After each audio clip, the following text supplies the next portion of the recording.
Welcome to Nellai food court. இன்றைக்கி நம்ம சேனலில் ரெஸ்டாரண்ட் ஸ்டைல் எம்டி சால்னா தான் எப்படி செய்கிறதுன்னு பார்க்க போகிறோம். முதல்ல நம்ம ஸ்பைசஸ் எல்லாம் ட்ரை ரோஸ்ட் பண்ணி எடுத்துக்கலாம். ஒரு சின்ன துண்டு பட்டை, 2 ஏலக்காய், ஒரு 2-3 கிராம்பு, 1/2 டீஸ்பூன் அளவு ஜீரகம், 1/4 டீஸ்பூன் பெருஞ்சீரகம், 1/4 டீஸ்பூன் அளவு மிளகு, இது கூட ஒரு 2 பல் பூண்டு, ஒரு சின்ன துண்டு இஞ்சி, ஒரு மீடியம் சைஸ் வெங்காயத்தோட பாதி அளவு, ஒரு பச்சை மிளகாய் சேர்த்துருக்கேன். உங்களுக்கு காரம் அதிகமாக வேணும்னா ஒரு பச்சை மிளகாய்க்கு பதிலாக 2 பச்சை மிளகாய் சேர்த்து ஒரு 2-3 நிமிஷம் ரோஸ்ட் பண்ணி எடுத்துக்கோங்க. அதுக்கப்புறமா அதில் ஒரு 6 டீஸ்பூன் அளவு தேங்காய், 2 டீஸ்பூன் பொட்டுக்கடலை, ஒரு 5 கேஷ்யூ நட்டு இதையும் ஆட் பண்ணி ஒரு 3 நிமிஷம் ரோஸ்ட் பண்ணி எடுத்துக்கோங்க. அதுக்கப்புறமா இதை மாற்றி வச்சுக்கலாம். இது ஆறட்டும். அதுக்கப்புறம் நம்ம பேஸ்ட்டாக அரைச்சி எடுத்துக்குவோம். இப்போ நம்ம குழம்ப தாளித்து ஊற்றுவோம். அதுக்கு ஒரு 3-4 டீஸ்பூன் அளவு எண்ணெய் சேர்த்துக்கோங்க. இந்த எண்ணெயில் இதில் 2 ஏலக்காவும் ஒரு சின்ன துண்டு பட்டையும் சேர்த்து தாளித்து எடுத்துக்கோங்க. அதுக்கப்புறமா பெரிய வெங்காயமாக இருந்தால் 2 வெங்காயம், மீடியம் சைஸாக இருந்தால் 3 வெங்காயம் நீல வாக்கில் நறுக்கி சேர்த்துக்கோங்க. வெங்காயம் நல்லா வசங்கட்டும். இதை மூடி வச்சு வேக விடுங்க. ஒரு 4 நிமிஷம் ஆனதும் வெங்காயம் ஓரளவுக்கு நல்லா வெந்ததுக்கப்புறமா நம்ம இதில் தக்காளி சேர்த்துக்குவோம். இதில் நான் ஒரு தக்காளி நீல வாக்கில் நறுக்கி சேர்த்துருக்கேன். இப்போ தக்காளி நல்லா மசிகிற அளவுக்கு வேக வச்சு எடுத்துக்கோங்க. ஒரு 2-3 நிமிஷம் மூடி வச்சதும் தக்காளி நல்லா மசிஞ்சு கிடச்சிரும். அதில் உள்ள எண்ணெயெல்லாம் இப்போ தனியாக தெரிய ஆரம்பிச்சுட்டு இப்போது நம்ம மசாலா பவுடர்லாம் சேர்ப்போம். 2 டீஸ்பூன் அளவு காஷ்மீரி சில்லி பவுடர் சேர்த்துருக்கேன்.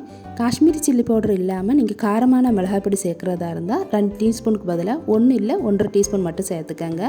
1/4 டீஸ்பூன் அளவு மஞ்சள் தூள் சேர்த்துருக்கேன். 3 டீஸ்பூன் அளவு மல்லித்தூள் சேர்த்துக்குங்க. இது கூட சிக்கன் மசாலா 1 டீஸ்பூன் சேர்க்குறேன். சிக்கன் மசாலா இல்லைன்னா அந்த முட்டை குழம்பு மசாலா இருந்தால் அது கூட சேர்த்துக்கலாம். இது ரெண்டும் இல்லைன்னா சேர்க்க வேண்டாம். கரம் மசாலாலாம் ஆட் பண்ணோன்னா அதோட ஃப்ளேவர் தான் ரொம்ப அதிகமாக தெரியும். அதனால் சிக்கன் மசாலா இல்லை முட்டை மசாலா அந்த மாதிரி ஏதாவது இருந்துச்சுன்னா சேர்த்துக்கோங்க. இல்லைன்னா வேண்டாம்.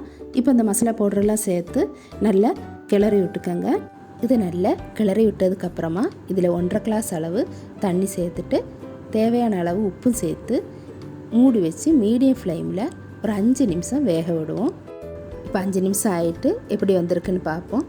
பாருங்கள், வெங்காயம் எல்லாம் நல்லா வெந்து நம்ம சேர்த்த எண்ணெய் எல்லாம் மேலே வர ஆரம்பிச்சிட்டு இப்போ நம்ம அரைச்சி வச்சிருக்கிற தேங்காய் விழுதை சேர்ப்போம்.